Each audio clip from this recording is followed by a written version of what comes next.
સ્થાનિક સ્વરાજ્યની ચૂંટણીનો જંગ જામ્યો છે ત્યારે રાજકોટ જિલ્લાના ઉપલેટા શહેરમાં ચૂંટણી સમયે પબ્લિકને મૂર્ખ બનાવવાનું કામ શરૂ કર્યું હોવાની બાબતો સામે આવી રહી છે।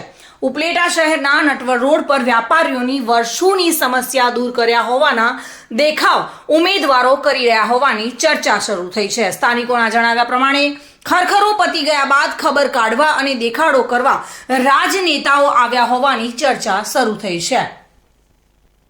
ઉપલેટા શહેરના વોર્ડ નંબર 4ના બની બેઠેલા ઉમેદવારો ઉતરી ગયા હોવાની ફરિયાદ સ્થાનિકો કરી રહ્યા છે। જો કે ચૂંટણી સમયે અધૂરા કામ ક્યાંથી પૂરા કરવાનો ઓર્ડર મળ્યો તેને લઈને પણ ચર્ચાઓ શરૂ થઈ છે। વર્ષોથી ગંભીર અકસ્માતો, પાણી ભરાવા, ગટર છલકાવી અકસ્માતો થવા જેવી બાબતોનું કોઈ નિરાકરણ આવ્યું નથી અને હવે ચૂંટણી સમયે ઉમેદવારોનો રાફડો ફાટી નીકળ્યો છે। સરફરાઝ કોડી સાથે bureau report, today Gujarati news. આ સમાચાર આપને કેવા લાગ્યા?